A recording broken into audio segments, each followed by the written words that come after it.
This is a Film Stories original podcast. We made this. Welcome to the Starlight Ballroom. Hey!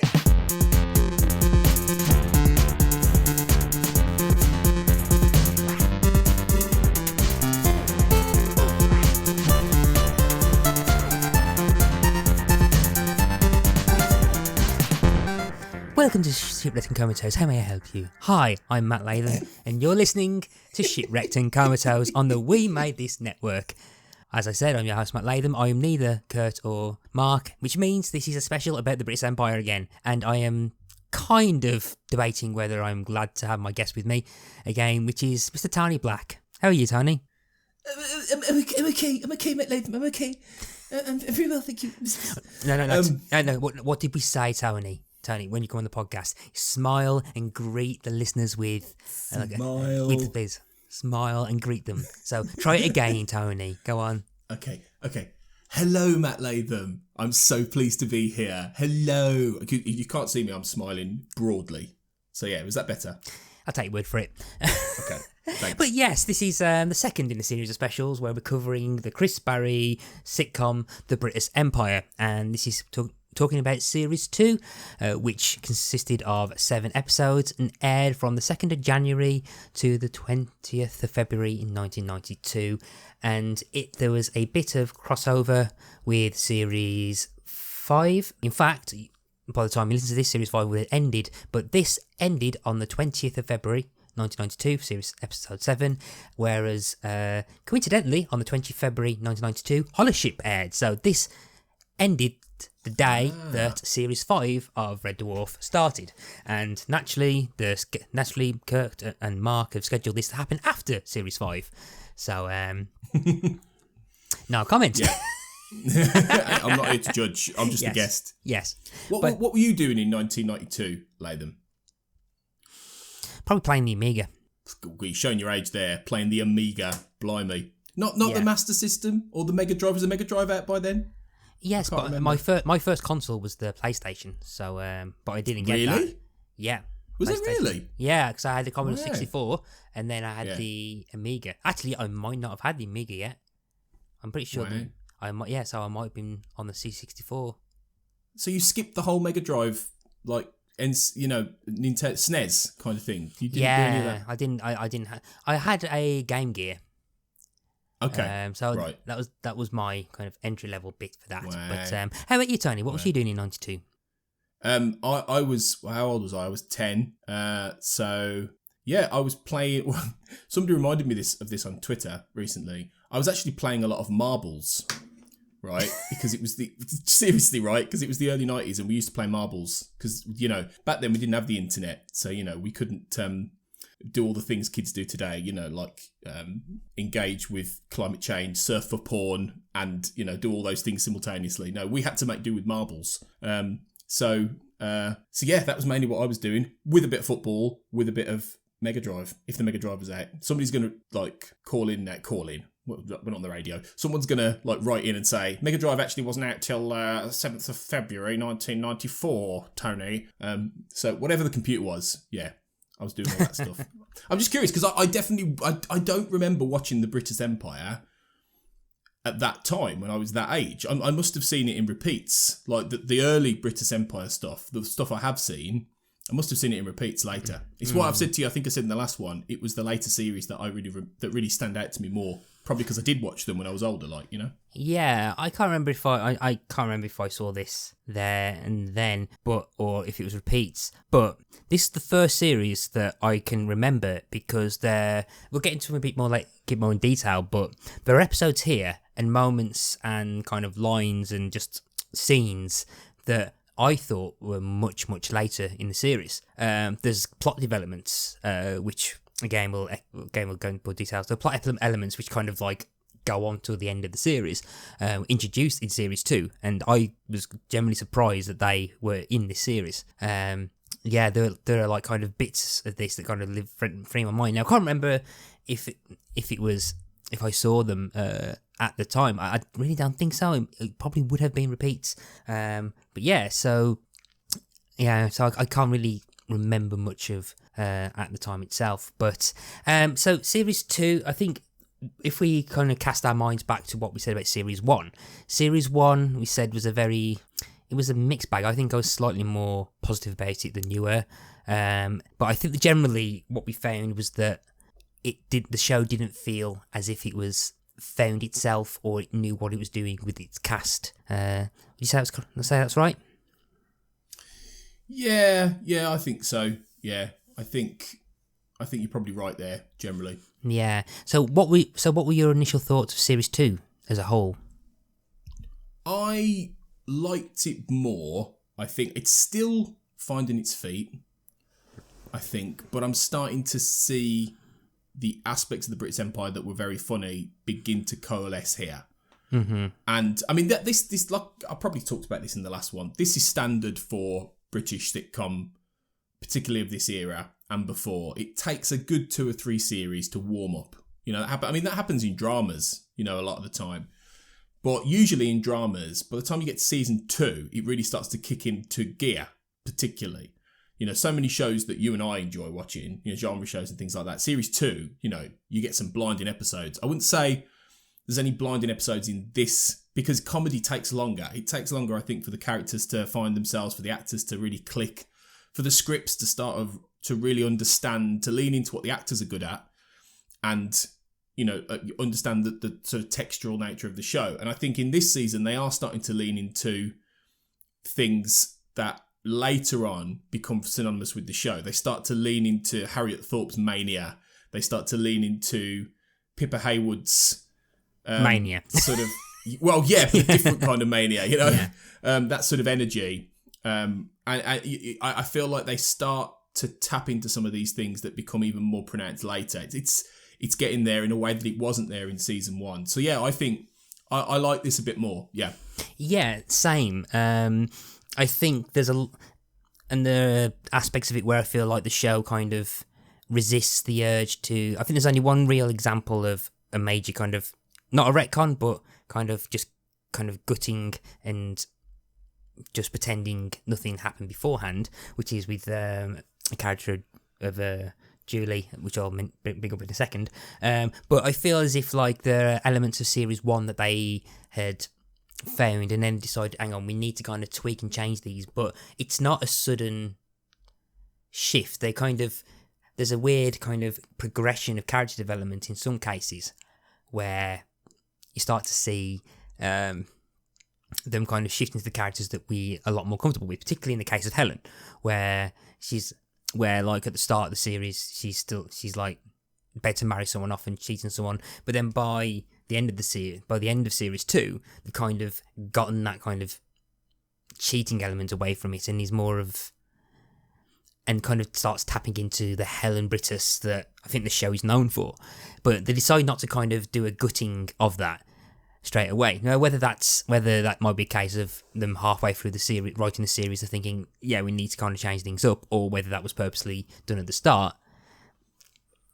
There's arguments for and against for that, but there's things like that kind of like develop through, and like and other characters kind of settling into their roles as well. I want to talk about Laura a bit later on in general as well, but yeah, there's just things like that, and I think particularly with the cast and the characters as well, they kind of managed to they introduce Julie, Brittas' new receptionist. Now, series 1 they had Angie, who was pretty much a non-starter. They never really knew what to do with his receptionist. Now, there are elements of Julie's character that come into much later, to the point where she gets a catchphrase, but it's not really. But I don't think it's even said in this series. But they because I can't remember that. Pretty much where she says, "I'm busy," and just doesn't do anything he says. Oh yeah. Yeah, so like whenever he tries to say anything like on the intercom or on a phone call, he goes, "I'm busy." There's even I can't remember which episode it is, but I do remember a fact where they get like a computer network and he emails her, and all he gets back is an email saying, "I'm busy." But but she has much more of a character and a lot more involvement in the stories as well as a character than Angie did, and I think she has a kind of nice kind of like outspoken kind of, not antagonistic, but she's not afraid to speak, not afraid to stand up for herself, and it's a character, and it's a character that doesn't really. There wasn't a character like that in series 1. No. In that way, No. whereas I think they thought Laura might be that. I think Laura's a lot more complex, so they kind of needed a lot more straightforwardly challenging character for Brittas, even though she's not that challenging yet. So, what was your impression of Julie? I thought she's really good. She does make an impression straight away. I think a lot of that has to do with what Judy Flynn does with the performance, really, because there's not a vast amount for Julie on the page, but she brings out a sass to that character, which I think stands out. So definitely compared to the previous character, who was just not even barely registered, like you said. Felt like ported in from a different show almost. Whereas Julie fits in a different way, even though she, again, like Colin, is northern. So I suppose they are tapping into a certain brassy northerner kind of aspect in a different way to what they're doing with Colin, where he's the weird northerner trope. But I think it works. Immediately you get a sense that she's just a little bit more of a rounded character and potentially funny, and once they really, like you say, dial into some of these, either these catchphrases or these comic beats with her, which they haven't fully done yet in this series, but once they do, she does stand out. She's always one of the characters I remember the most from this show, actually, because she does, they start to realise what she's capable of. So yeah, she's a good addition. She is a good addition. And I mean, I thought it was really interesting how little some of the supporting characters had to do in this season. Like, you barely saw Linda. Like, she had, like, if you collected all of her lines over the entire series, she probably had about 15 lines through all 6 episodes. But then I think they use Linda a lot more for the character a lot better than they did in series 1. Series 1, she was like I think the sets had more dialogue than the character did. But there are a couple of instances where I think they managed to use her in a good role for comic effect. Particularly, I think with the inspection, not the inspection, the fire drill, like the fire drill episode, and like basically the only character who I think at the ensemble that probably would have been able to get really invested in their role to stop people coming in an actual fire and not realise it's real. It probably would have been Linda. So they kind of get that there, but they don't really know how to use her anywhere else. Yeah, because she's not particularly a strong character in many ways. She it's not quite the same as with Gavin and Tim, who again don't get a vast amount to do, but they have their particular inflections. And as we talked about in the last episode, there is the whole aspect of their gay relationship, which is fairly, under the surface, but he's there. So they stand out a little bit more. But I think really this season starts to dial in a lot more, particularly on obviously Brittas, but also Helen and Carol particularly. Yeah. And they seem to build a lot of the stories around those 3 characters. Yeah. And it feels, I don't know, I might remember this wrong, but it feels like as the series goes on, Colin gets a lot more to do as well. And they really start to build more stories sort of around him, because he always stands out to me as and he has a fair bit to do in this, but he doesn't have as much potentially as those other 3. So that sort of changes as well as time goes on. If I remember rightly, you probably can remember better than me. There's also a big shift for the last 2 series, which we aren't going to hear, which means another character gets a lot more screen time. Again, I don't really want to. If anyone's listening who's actually been following and not watching ahead, I don't really want to spoil plot developments or things to do with the cast later on. So I won't go into them much. But I think it is pretty much it's Chris Barrie, Pippa Haywood, Harriet Thorpe, Mike Burns. I think Mike Burns is used and Colin's used pretty much as much as he has done, because I think they know how to use him as kind of like Brittas's willing stooge at times. And again, I think it's funny that like the most possibly loyal character in the to Brittas is the one who Brittas probably can't stand the most. But that's a classic comic trope, though, isn't it? The loyal gopher who is oblivious to his boss's disdain. You know, that that's quite a... But then at the same time, he wouldn't really probably be able to run that place without someone like Colin. Yeah. So, you know, that's always the comedy. That's always part of the balance of the joke in these things. Yeah, so I think before we quickly move on to the main trio that we mentioned, I do want to briefly mention about the development of Laura as a character as well. Again, I think Julius and John kind of has moments where she's got some really good stuff to do, and then they forget what they want Laura to be as well. And I think the first real instance we had of that was at the end of series 1, where she recognises just how much Brittas can do for people, just that he's really crap at doing it.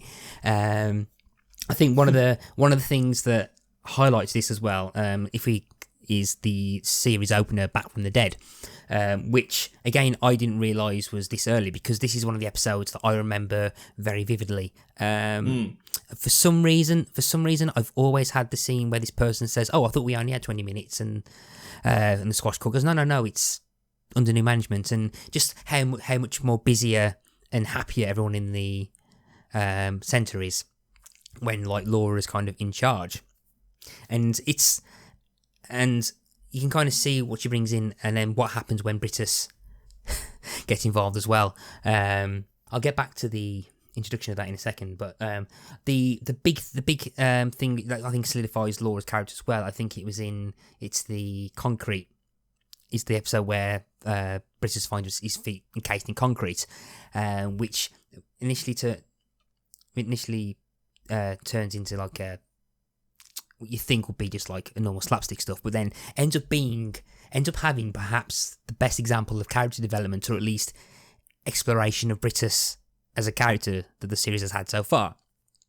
And it's the best use of Laura, and it's there that the dynamic works, where Laura, the straight man to Brittas's foil, or main character, kind of works. So you have Brittas having to be challenged about the fact that you don't listen, or at least he doesn't have any acknowledgement of subtext or meaning, and Laura tries to teach him that. And there's probably examples of that kind of dynamic that you probably know a lot more about than you can give examples of. But that kind of really works, and it has that kind of really good scene where Laura tries to teach him that, and saying that if you did this, then what happened in the season premiere would probably could be your success type thing. And but then again, Brittas takes that far too literally. And then the joke being that when he kind of uses the tools when he uses that skill to kind of say, oh, people don't actually say what they actually mean, to kind of repair his relationship with his wife, he then kind of scuppers the chances to get his feet free. So yeah. So what did you feel about that scene and how the Laura Brittas relationship was? I think it's slightly different in that I maintain, like I said in the last one, that she's the Wilson to, Brittas's Mannering, if we go to a Dad's Army comparison. She's the support, and she's fairly straight in terms of character. She doesn't get a lot of funny lines, but she's the kind of character you can bounce a joke off and it will work because she has that solid base to her as a character. And, she's quite good at the deadpan as well. So I think she works well in that sense, in that she has a certain level of wisdom about her. She is the functional person. She's the person who in the right, like you said, in the first episode when she's running the place, it works fine. She's the one who should be running it. And you get that so often in these kind of things. The person who is clearly more capable, he's always the person who's never quite running it. And the thing is, it's not that Brittas isn't capable, because he is, actually. And I think the most interesting episode is Mum and Dad, which is the one where his dad comes to the centre to help shift a piano or whatever, and his dad is a very working class Cockney tradesman, and through Laura you get loads of psychology about Brittas, because you learn that he is the way he is, this extremely fastidious, driven, difficult, kind of person, because his dad pushed him to be that, and really pushed him as a child to be more than he was. And which is quite an enlightened point of view for a very working class, tradesman guy who's worked in the same job for 40 years. And on the one hand, you might think it jars, but it actually doesn't, because Chris Barrie, he doesn't play Brittas as posh. That's the key thing. It could easily have been that he played this character as quite posh and imperious, or faux posh, like, say, John Cleese plays Basil Fawlty, as we, because there's so many comparisons between these two shows. But to be fair, Basil Fawlty was never posh either. He was just pretending to be posh. I don't think Brittas is pretending to be posh. He likes to impress people with higher status and stature, but he's still fairly working class. And I think what he does, he's through his mindset, this ridiculously intense mindset, he pushes to be more than he is. And I think Laura sort of accentuates that with the fact that she is competent without having to be that. And they sort of, and that dichotomy is sort of clear in this season a little bit more. I don't want to delve too much on talking about the UK office again. Because we made the comparisons between Brent and Gordon Brittas, but I know that you've started watching the US version of The Office. How far are you in on that? Only about 7 episodes into season 2, so it's fairly early days. Right, okay. I can't remember much. Have you had the episode where Michael and Jan go to have a business lunch? Yeah, I've just watched that one. Actually. Right, okay. Yeah. So that's the last one I watched. So that's the episode because I've been waiting for you to get to that episode then, because that's the episode where you suddenly realise... That's the best one yet. It's also the episode where they suddenly figure out how to differentiate between Michael Scott and David Brent in that, and I think, and you'll hear interviews and with Ricky Gervais and Stephen Merchant about this, where when they first talk about the chats they had with I've forgotten what his name is. I've forgotten crap. Not Mike Scher, the other one. Greg Daniels. Yeah. When they first had a chat and they say that you can't have what works in British culture work with American culture. You kind of have to have some kind of competence with Michael Scott. And that's the episode where you suddenly realise that the reason that Michael Scott got promoted was because he's actually a really good salesman, but a real crap boss. And I think now you got to that point, I think there are kind of comparisons that you could technically make between Michael Scott and Gordon Brittas than perhaps David Brent. I think David Brent, as you said before, has too few qualities, and it's a mystery of how people get to that point. Whereas Michael Scott, you can actually realise, he's someone who's done really, really well. If he's someone who does really well, let's put him into this position. But then realise that those girls... It's the failing up. It's the failing up thing you see in management so often. I mean, you work in a school, you will have seen this. I've certainly seen this. People fail up and you think, how on earth is that person in charge of this place or half in charge of this place? I'm pretty sure you've met senior leaders in your school or other schools. I certainly have. And I think, how the hell are you in this job? You are rubbish. But clearly, they were good at something beforehand. They were good at managing something else. But they can't do that job.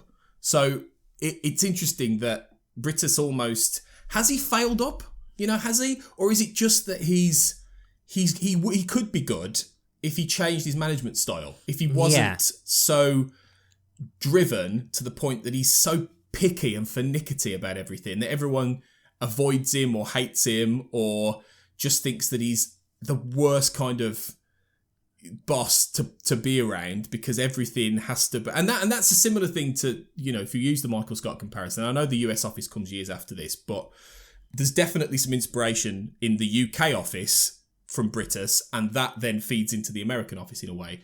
But if you look at that once Michael Scott's out the office, all they do is just prank around. They don't do any work. They just do lots of other things. Yeah. So in the Brittas Empire, it is one of those things that once Brittas is gone, they actually become a functional team. And that's the whole purpose of that first episode, I think, is to try and show this alternate world that could be without him there. And that the comedy and the joke of the Brittas Empire is that you have what could be a perfectly normal functioning place, but it's not, because you have this particularly accentuated example of extreme driven corporate management in place who doesn't get the best out of his staff, and that's the joke. That is ultimately the joke. Yeah, I think with that as well. With Gordon Brittas, I think Gordon Brittas differentiating away from David Brent, and I think I brought this up last time, is that I think Gordon Brittas genuinely cares about people and his staff. Yeah, no, he does. He cares about the welfare. Yeah. David Brent doesn't. David Brent couldn't really give a shit. Unless he's self-obsessed. Yeah, unless they idolise him. Whereas Brittas, I think, thinks he should be idolised. But then, well, is it though? Is it about him? Is it more that he just thinks that everything that he suggests they do is for the good of the leisure centre and the good of the operation? I don't even think it's about him as much. I think it's more about the fact that if you do this way, we will have a much better position for the customers, and it will be. Whereas everyone else goes, no, just lay off. We don't need to do it like this. It could be much easier. But I think, I don't think he's a kind of weird where I don't think Brittas is selfish. He's not self-obsessed. So, for example, again, bringing up, I think the fire drill is one of my favourite episodes of this series where he gets interviewed, and one of the first things that Brittas does, and he does it on several episodes of this series actually, is that he doesn't take the credit, or at least he purposely makes sure that he wants to pay tribute to his team. And he several times, the episode with the inspector, he says to Laura that he's planning to fall on his sword because he doesn't want anyone to lose their jobs. He says on TV that he believes that the staff that he has, or the team that he has, is like first rate, and he has a massive passion for that staff, which again you will not get with Gordon Brittas. Michael Scott, definitely. With David Brent. David Brent, you will not get that with David Brent. David Brent would say that, or at least he'll frame it to say that he will frame it to think that it's because of him that people do well. Yeah. Whereas Gordon and conversely, you wouldn't get that with Basil Fawlty either, because that episode, that inspector episode, has a lot of similarities to the hotel inspectors in Fawlty Towers. There's particularly one scene where the inspector comes in and Brittas doesn't know who he is, and then the moment he realises he's the inspector, he fawns all over him, and that's exactly what happens in the Fawlty Towers with Bernard Cribbins. The joke in that is that it's not actually Bernard Cribbins at all, it's somebody else. But what Basil is desperately trying to do in there is impress this guy, because he's terrified that this guy is going to see all of the things he knows that this hotel doesn't work properly, and he's terrified of being caught out.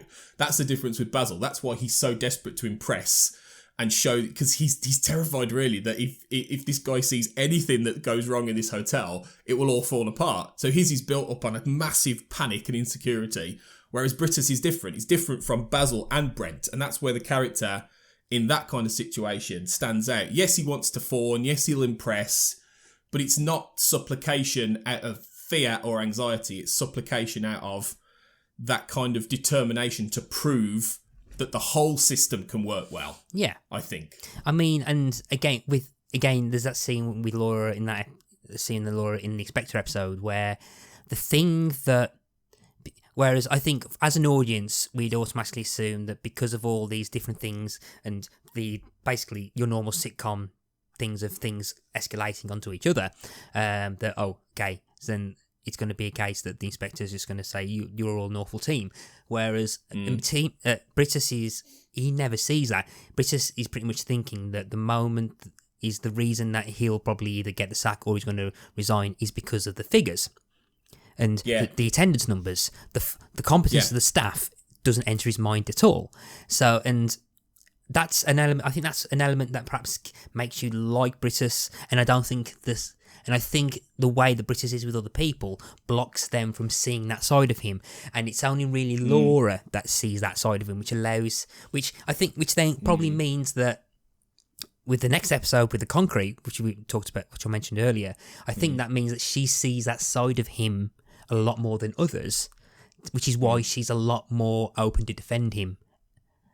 No, I think you're right. I think that's why quite often the psychology of Brittas is channeled through that character. It's through other people explaining things to that character frequently, like his dad. Yeah. Helen does it at points as well.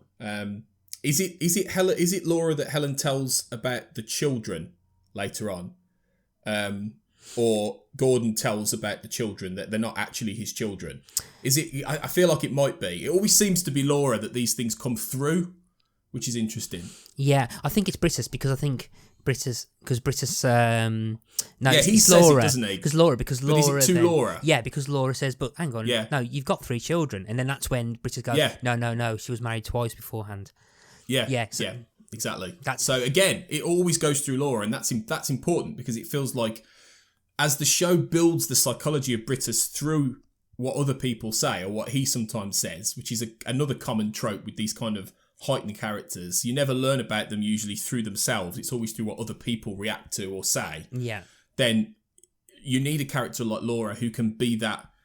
She's us, really, in many ways, soaking that up and trying to make sense of him. And to make sense of him, then you understand the comedy. And I think that's where it starts to improve, as it's going on. And that's where you can see it's improving a little bit in season 2. And I suspect it will improve even more in season 3 because as you start to understand Brittas, in the same way that you come to understand Basil or you come to understand Brent or Michael Scott or all of these other characters, the funnier he becomes. Yeah. Because it's either born out of loathing them. Although I'll tell you what, right? If you think about it, think of all the great comedy characters who and maybe Basil's an exception here, but who start as characters that you think, oh my God, that person is horrendous.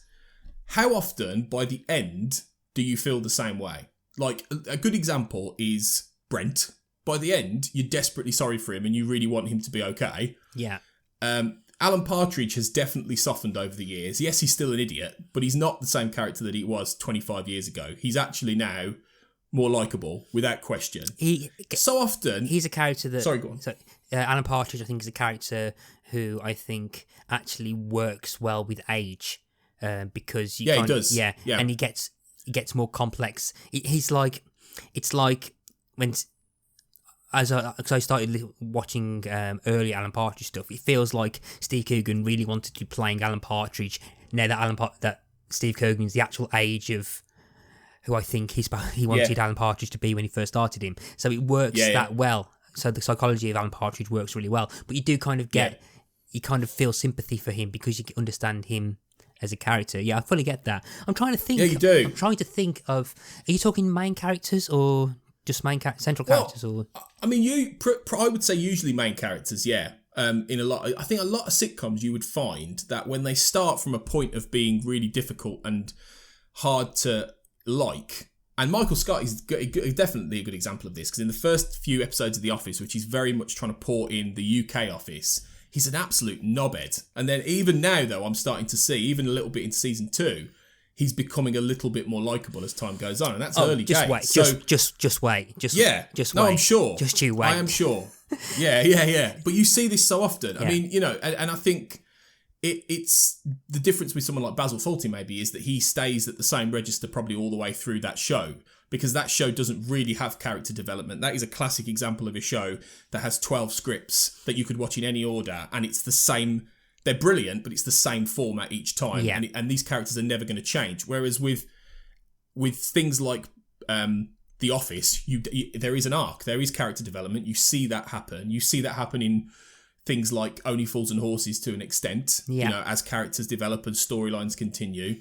And I think with Brittas, it's getting that to that point. I think in a way, season 2 is similar to some of those other shows that are independent of character development because you could probably watch most of these roughly in whatever order you liked, I would argue. There isn't necessarily an arc, there isn't necessarily a story, but I think at the same time, I don't know if there is yet. I can see the beginnings of that. But I don't really know if there is yet, but it's developing that way. I don't know. I personally feel, and this is what surprised me, there's elements of this that if you watched them out of order, they probably wouldn't make sense.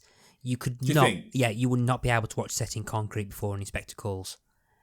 Purely because Inspector Calls is when you have Helen given the moped and and I think Set in Concrete feels like it's a two-part story because a lot. Actually, that's mentioned, isn't it? Yeah, in the next. Basically, yeah, that's true. Actually, the whole genesis of Laura's chat with Brittas, and teaching him to say, no, people do not say what they mean. You have to read inflection, which he still doesn't understand. Is basically the whole point. Is that you need to listen to your wife. Ask her if she likes the moped that you bought her last week, and if she says this, it means this. And then when he kind of uses those lessons, right, and then suddenly realises that Helen's about 600% happier in the space of a second because they say, oh, we'll get a car instead, right? He reads that and like, bloody hell, this is amazing. But that's because of him kind of literally being literal in saying, oh, she needs a vehicle. Now, the question I was going to bring up, I don't want to delve too much in because I'm not an expert on this at all. But I do wonder whether I don't know whether Brittas kind of can't register. Now I don't want to say Asperger's. Is it Asperger's or autistic? Or something along those lines. Now I don't know. ASD, yeah, or something like that. Like similar to perhaps even Sheldon from The Big Bang Theory, where if people know what I'm trying to say, would like to enlighten me and what I think I'm talking about, please feel free to let me in. But there's something where like people can't read subtext, and I don't know whether it's autism. I don't know whether it's Asperger's. I don't know the difference, so I can't really qualify to say. But I do feel like that perhaps there's elements of whether it's accidental that there are parts of like Brittas where cause it's explicitly said that you can't actually read subtext, and it's happened a few times, and I do wonder whether that's accidental in that, or whether that might have been purposeful. I don't think it might be purposeful, but I do feel there's like an interesting thing that happens with that. I'd be surprised if it was intentional at that time. Like I feel like comedy characters weren't written, I don't think, with that kind of stuff in mind. I mean, because if you look at most main comedy characters that are particularly accentuated tropes, so many of them have mental health problems. Really, on deep down, you know whether it's diagnosed stuff like say an ASD or an Asperger's, or it's just the fact they are mentally ill. Clearly, in the real world, they would be mentally ill, and you'd be like, wow, these people need serious help. We laugh at them because we can see their otherness. We can see how extreme they are. And part of us laughs at these kind of people because we're glad we're not them. That's the honest truth about it. We're glad we're not Alan Partridge. We're glad we're not Basil Fawlty. We're glad we're not David Brent. And we laugh at them. And the best examples always make you almost feel bad about that sometimes. Even if it's flickers, you sometimes just feel bad that you're laughing at these characters because deep down they are really troubled. And I think with Brittas, it's not so much that he's a tragic character, because I don't really think he is a tragic character in the same way as some of those other examples, really. I think it's more that he does have some level of social functioning that doesn't exist. And he does have some level of awareness of his surroundings and people skills that just aren't there. And the irony is that he presents himself as this leader, this leisure centre manager, this leader of a team, this person who wants to create this really nice, pleasant space for people that's really happy and everything, but he completely misses so often how to do that because he doesn't have those social skills, and especially in the case of his marriage, you know, because that's why I think his marriage is so important to the show, because it shows both sides of it. The leisure centre shows the personal side, the professional side, and Helen shows the personal side about how he's not functional in either, and in fact his dedication to the leisure centre is to the detriment often of his marriage. And I thought it was really interesting that you only really now see Helen in this series in the leisure centre. I don't think you see there's any scenes of her, maybe by one or two, where they're at home, really. You get there, compared to the previous series, where most of Helen's scenes, I think, were outside of the leisure centre. In this one, she's in the office all the time. She's popping in. She has much more interaction with the cast now, with the other characters, than she did in series one. And I think that's a particularly important move to try and bring her more into the orbit of the workspace. Yeah. And I think it helps, actually. It helps the character. I found her much more sympathetic in this series than I did in the last one. Yeah, I mean, like, I feel there's like a natural gradual development with Helen. I think she has the most development in the whole cast, I feel, or at least natural progression to get to that point.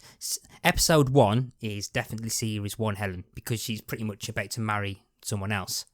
Yeah, definitely. Yeah. So back pretty and much. she doesn't really care that he's died in Bulgaria in a crushing machine, whatever it is. Yeah, but then there's like I think it's mums and dads. I think there's at least in the second half of the series where she actually goes to Laura. I'm changing. I'm gonna make it. She actually says to Laura and the audience, I'm gonna change. I'm gonna make a conscious effort. I need to kind of make things better with Gordon and everything, and you can kind of see that start to work. So you can kind of see that kind of dynamic shifting. And and as you said with a bit earlier, there's a great scene where Brittas sits down with Helen and goes, "Darling, I have a mistress that takes my time up, and that mistress is the leisure centre." But he actually says it's an interesting thing where he says he feels like he's being unfaithful to his wife, but he's being open about being unfaithful with the leisure centre, and it's a very interesting thing. It's an interesting way of him phrasing it, where he says, phrasing with it, where he's saying to his wife that I have an interest and I have a career that means a lot to me, as much as my marriage means to me as well. Which, and again, I say you're married, I'm not. I'm assuming that you have conversations with yourself and your wife about there are parts there are things. There's this thing called podcasting. I have a mistress. I have a mistress, and it's called podcasting. Well, mine is also writing and writing books and all kinds of things, and it's true. We have had points where my wife, who is, bless her, far more patient than she gives herself credit for with all the things I do that aren't about us. Yeah. But there have been points where she's gone, come on, Tone, maybe this is a bit much, and dial it back. And it's more than fair, because there are points where maybe I've tried to do 4 or 5 recordings in a week and she's gone, really? Is that not a bit much? So it is getting that balance right. And Brittas so often doesn't get that balance right, and he doesn't see it. And that the tragic character in this show is Helen, without question. You know, it's not Brittas. Whereas in a lot of other shows, it would be different. It would be the main character quite often, or it would be the 2 main characters. Like, for instance, Del Boy and Rodney are both tragic characters in different ways in Only Fools and Horses. So, you know, it's really interesting how through you feel, I think you feel sorry for Helen without necessarily thinking Brittas is horrible, because he does love his wife and he does often want to be nice. He's nice to her. He's never horrible to her, really. He never really shouts at her. He belittles her, yes, but he doesn't do it out of malice necessarily. You know, he's just oblivious. Like when she gets nicely dressed up for the special sort of do for the pianist guy who comes in, and he just goes, "Oh, darling, you're going to put something on," and she spent all day getting looking beautiful. Said, though, "Oh, I thought you were going to dress up for this." That said, that, and then she goes off crying, and you think, "What a shame!" Like, you know, But then again, though, because I rewatched that scene because I find that could be unnecessarily harsh. But then I think the way that scene's framed is actually the way he's stood. He's actually stood at a weird angle, which means, you know, there's that weird, because that notice board is right in the middle of the room, which is kind of, which I think is only purely there. I think as for a set design, it's there, I think, to do for the Inspector Calls episode, to say a good notice board. I like a good notice board. Functionally, you'd have it on the wall because it's ridiculous in the middle of the room. But if you look at that scene again, he's actually stood behind. He stood behind the board. I don't think he can actually see her wearing that dress, which is how I read that scene.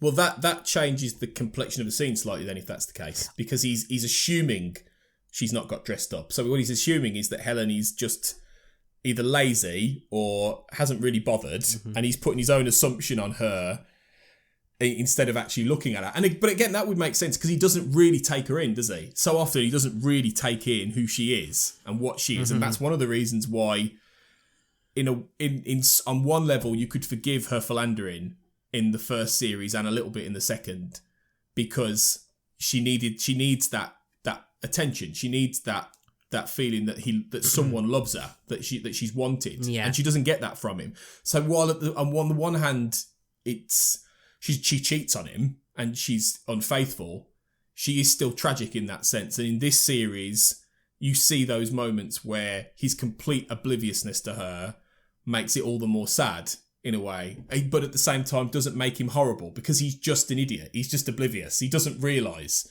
and that I think makes him a more interesting character because he is so devoted to his work. And that's something that you'll see in real life all the time, and that's the part of the comedy trope that is being accentuated as well. The man who is so devoted to his work, he doesn't see anything around him, and in this case, it's accentuated in the form of this well-meaning buffoon, essentially, which is what he is. Yeah, I think that's a nice kind of transition to talk about. I think it's time to talk about Carol. A well-meaning buffoon. Yeah. Well, no, I'm talking about Brittas because... Yeah, no, I know. Again, Yeah. I think because Harriet Thorpe, he's pretty much gets a lot of good share. Now, there's a lot of things that happen with her on an episode basis, which is just completely funny and just digs into the mania. I mean, I will admit that I actually laughed my arse off during the first episode where she just starts attacking him with the crane because she mistakes the doll for the baby. Yeah. But then, yeah. So there's a great scene where I think. Particularly during the where he thinks people are having sex and the thing where he actually discovers that Carol's been living in the cupboard. So when we said earlier that people don't see that kind of side to him that Laura has, where he generally cares about his staff, but everyone else doesn't think that he cares at all. There's a bit where Carol says, "Well, I assumed you'd kick me out," and he goes, "Well, yes, I would have, but I'm not going to just throw you on the street. I would have given you money for a hotel. You could have stayed in the garage." But then I think it doesn't really assimilate that people think of him that way anyway. But it's a really good scene, and I think another scene which kind of highlights that he genuinely cares about his staff. It's just that he doesn't know how to show his staff that he actually cares until it's at that point. And it's a genuinely really good scene, and I think it sums up the character, and it matches with that. It matches with what happens with the inspection episode, the next episode, this inspection stuff, and it just works really, really well. But then it kind of just, and then misunderstandings happen again, and then Carol ends up having Harriet Thorpe has to like play manic again, but which she does stupidly well. So, what was your general thoughts on Carol, particularly in that scene with what we was mentioning before with Brittas? It was nice. It was an affirmation, like you said, that he does care, and ultimately Carol. Again, the comedy trope of Carol is that she's the working single mom who has no time to have any kind of life, and it's dialed up to such an extent that she and the baby live in the cupboards at work. I mean, it's why I think Carol sort of stands out probably as, outside of Brittas, she's the character that stands out the most in this show that you would remember, because she is such a dialed up surrealist trope, and it would only happen in this kind of environment, really. Yeah. But she's great. She is great because she's so vulnerable, and she just needs people to look after her properly, and that's why it's nice to see him do that. And she's just not used to it. She just doesn't really. She doesn't really compute that that's how he would think, because she's so used to being walked over, or discarded, or left, just to look after everything herself. And that's why she runs around like a scatterbrain. And she's so lacking in any kind of self-esteem that she's so supplicant to him and to everybody else. I mean, we joke about the Mr. thing, yeah, which is great because it's so funny, but it is based on a complete, and she's so much happier when he's not there. Yeah. She's so much happier in that first. She's more confident, because I think it's because she's used to a male figure in her life making her feel like she's not worth anything. And I think a lot of that goes back with Carol to maybe some deeper character subtext that would be in a backstory of that character, potentially. But in that scene, Brittas makes her feel like she is wanted. And I suppose that it's interesting. If there is an arc, if there is some sort of level of story arc, maybe that tracks to the revelation in the final episode that is really quite... Yeah. I have to admit, I was a little bit like, wow, have they really done this? That he basically had sex with Carol, thinking that she was Helen, because they both wore the same costume at a party. I was like, Isn't that just a bit dodgy? Yeah, so... More than anything else. So I wanted to... Because just before we started recording, I wanted to say that there's a development in this which is kind of weird, and I don't know how to take it. But I remember...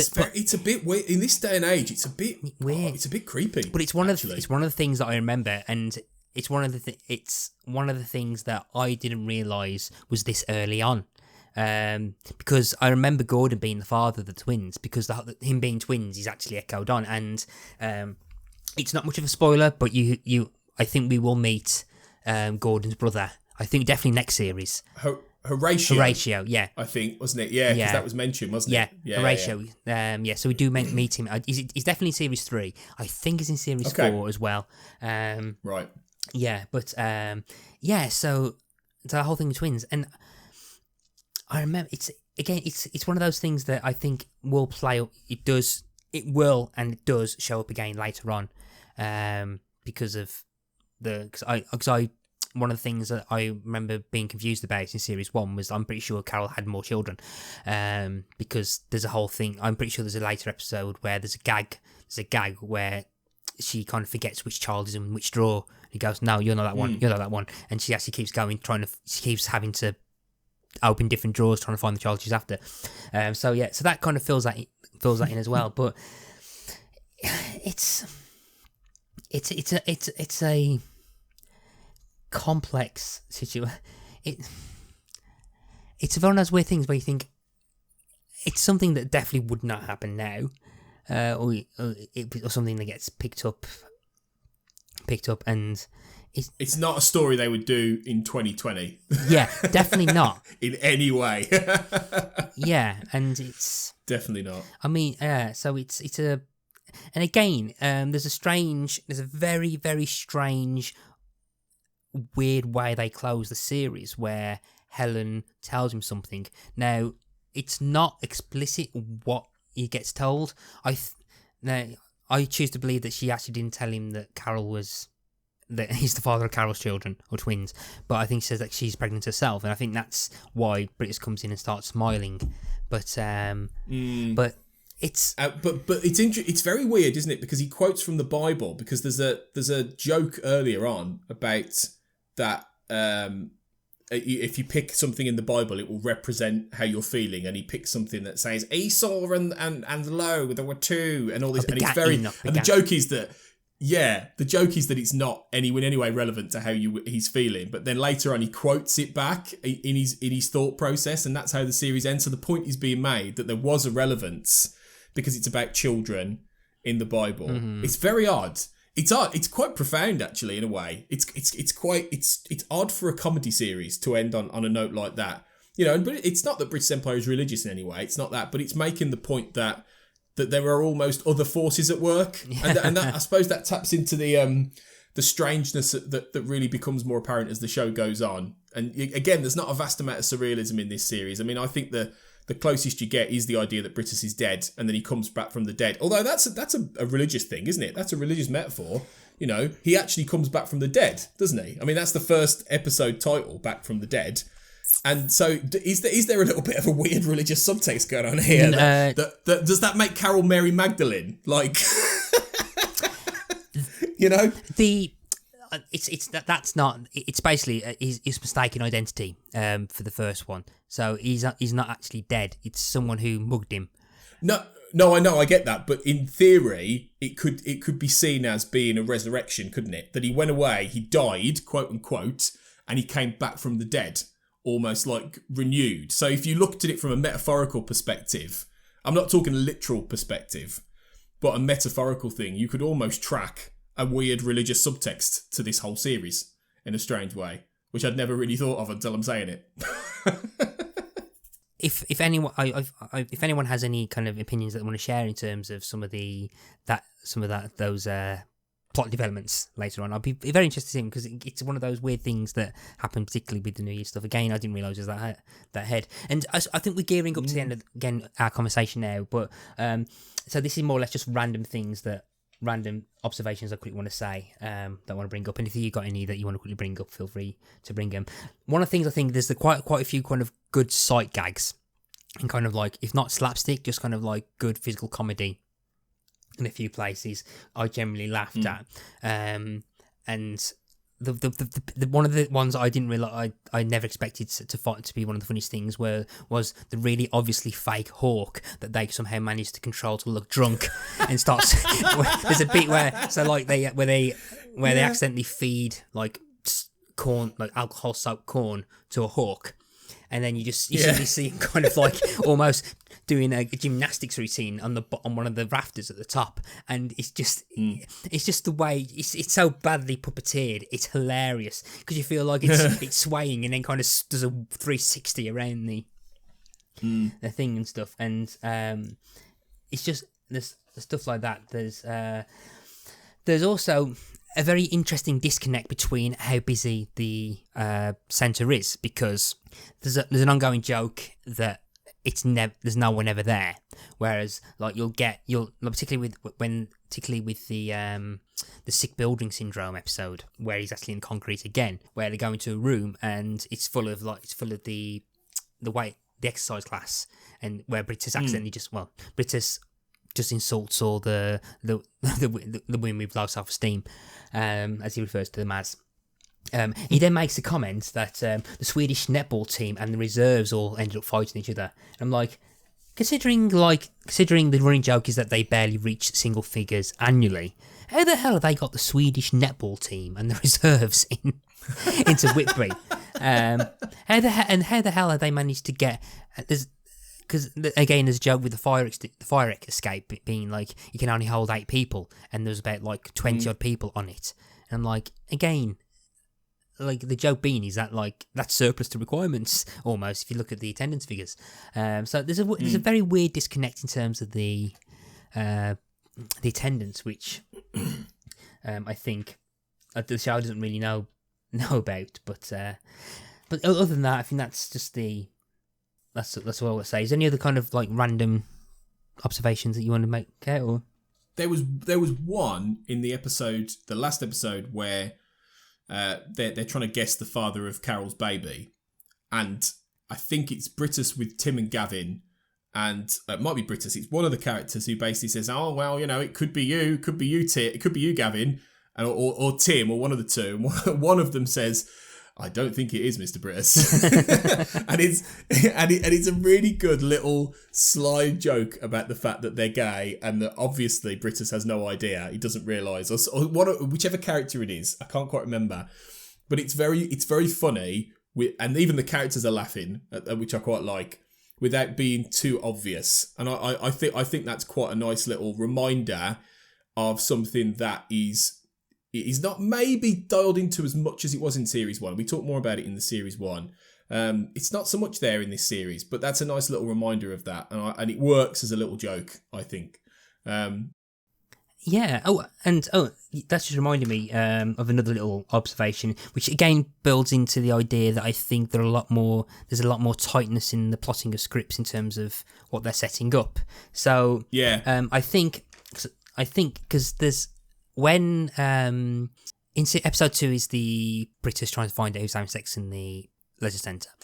He bugs Linda to try and flirt with Gavin, but then Brittas overhears something which he assumes is Gavin making a sexual advance onto Linda, but in fact he's actually smoking. So, and I don't know whether this is the first time that we see Gavin smoking, or the establishment that he likes to have a cigarette. What dates it is that he's able to do it in the building? Which dates it amazingly. But interestingly enough, that's brought up in episode 2. There's a massive payoff later on where his smoking habit is the reason that the fire gets caused in episode 6.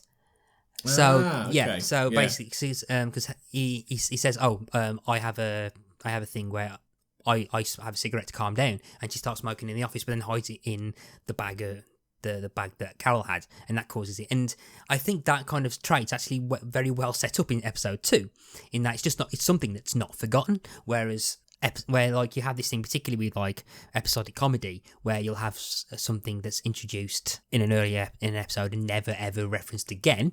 For example, referencing the X-Cast, there's a kind of ongoing joke that you've made that the character of Fox Mulder has a massive fear of fire.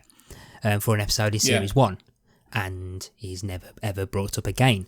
Here, I think you have this thing where it's like, oh, suddenly Gavin's into cigarettes, and like it's never brought up again until episode 6, where it actually ends up being a key part of the events that set up the fire, which set up below a lot of stuff that happens at the end of the episode. And I think I was looking at it, I was like, oh, okay, that's quite interesting, because I only realised that because I made a note about the misunderstanding of the cigarettes, and then when it came back again in episode 6, I was like, oh, okay, this was quite interesting. I didn't realise that. Again, that's one of those things that I think was definitely must have been either set up, or at least if they had or they were trying to think, how do we start the fire? And like, oh, hang on, we said that Gavin has a cigarette, and I quite like how that was set up. Yeah, I think the writing is better. I mean, it's not brilliant yet. I didn't laugh massively at a lot of these episodes, but it is better, and I did find myself chuckling more, and it was more cohesive, and it made more sense within the scope of the universe that this is set in. So I think it will only grow. I think it will only improve. And usually series 3 or maybe series 4 is usually where these shows start to hit their stride. So I think next season's going to be an improvement, definitely. Definitely, yeah. And I think with that, I think we've been talking for an hour, and I think it's time to... That's more than enough for you and I, yes. Isn't it, to talk? Yeah. I think we don't want to foist anything else on people now. Yes, else we'll just start insulting each other, and again, as always. Again. You knob. Yeah. Dickhead. But yes. Yeah. Smeghead. Yes. To get a Red Dwarf reference in there, because this is technically a Red Dwarf podcast, yes. apparently. Oh, yeah, apparently, yes. Apparently. But again, Tony, I want to say thank you ever so much for coming on to talk about Series 2 of the Brittas Empire, and I'm looking forward to talking about Series 3 for the next wave of specials. So if people have somehow enjoyed your presence and want to listen to you talk on... I love how you say that. I love how you say that like it's practically impossible. If somehow they've enjoyed you being on this. Yes. Where can people find you? If somehow you want to listen to more of me, you can mainly check me out on Twitter at AJ Blackwriter. You'll find links to all the other podcasts I do on We Made This at WMT_network, and my own writing and books and things on my website, thetruthisinhere.co.uk. So you can find all what I'm doing on there. Yes, and I think at this point we may, as we mentioned in previous episode, you have been watching. Is that aired at this point? It will have done. Yeah, good point. Okay. Yes, that's my comedy British sitcoms podcast with Rob Turnbull, in which we're going deep in a similar way to what we're doing here with Brittas Empire, to be fair, which is just launched with a hour and a half discussion on Fawlty Towers. So that should be fun. We're doing various different things. We're doing the UK office. We're going to do even more obscure stuff like Alexei Sayle's little-known historical comedy Paris. So we're going all over the map. So it should be fun. It's going to be coming out every few weeks, hopefully. We don't always get lots of recording windows, but when we get them, we're going to take them. So if you're into this kind of stuff, look up You Have Been Watching on the We Made This podcast network. Yeah, and you can find me on Twitter /Instagram /Facebook or whatever under Pick a Disc. You can find also me on XandMatt on Twitter, and as always, I will occasionally pop up on the main episodes of Shipwrecked Comatose, where we talk about this show called Red Dwarf, which I don't think I've ever heard of, but it sounds interesting. So, so I think with that, I'm going to say, Tony, thank you ever so much for coming on to the podcast again. I look forward to seeing Series 3 soon. And for everyone else, I just want to say thank you. You've all been excellent.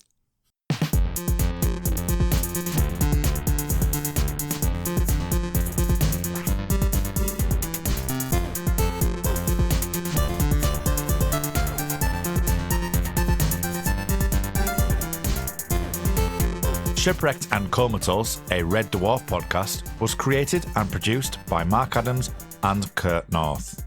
You can find us on Twitter at Red Dwarf Pod, and we are part of the We Made This podcast network, which can be found online at wemadethispod.com or on Twitter at We Made This Pod.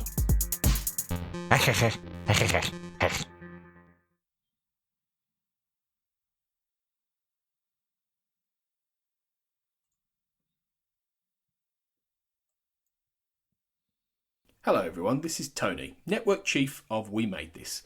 As you know, our podcast network brings together a brilliant assortment of talent who talk about all kinds of pop culture content, such as the episode you just listened to, or maybe you're just about to listen to. We're not going anywhere, but we'd love to keep the lights on for even longer if you're able to support our network on Patreon. For just £2 a month, you get your name in lights and the satisfaction of knowing you're helping us produce more great audio. And for £3 a month, you'll get your name in lights, but you'll also get access to an exclusive bi-monthly podcast from the We Made This talent pool on podcasting, pop culture, and, well, you tell us. We'll take your suggestions. For less than the price of a coffee per month, you can help keep We Made This going. Just head to patreon.com/We Made This. That's patreon.com/We Made This. And get the ball rolling. Now, back to your scheduled programming. Elsewhere on We Made This. Cerebral Jukebox. She was like, okay, do you want to play spin the bottle with me? Now, as a 13-year-old, I was probably one of the most nervous wrecks on the face of the planet. I was like, well, I can't just play. I'm not playing with everyone says. I was like, oh no, can we play spin the bottle? I'm like, yeah, but that would just be, oh, Jesus wants to kiss her. So that's what happened.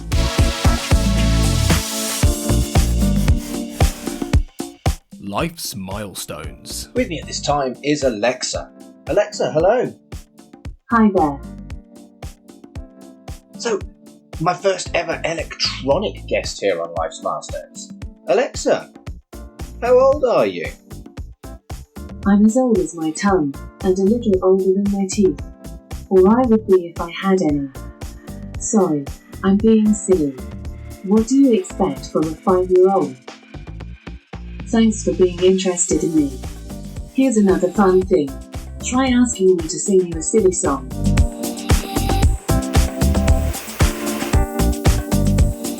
Pretty Fly, a 90s nostalgia podcast. In the modern day, the harmonica, it's a sophisticated instrument of class and distinction. Yeah, it's right up there with the harpers chord and the cathedral organ. Did you just say the harpsichord? Yes. I mean the harpsichord? I do mean the harpsichord. Thank you for that. Hang on a minute. Did this guy just say harpsichord? I did. Oh, who's sophisticated now? Check out all of these shows and more on the We Made This podcast network.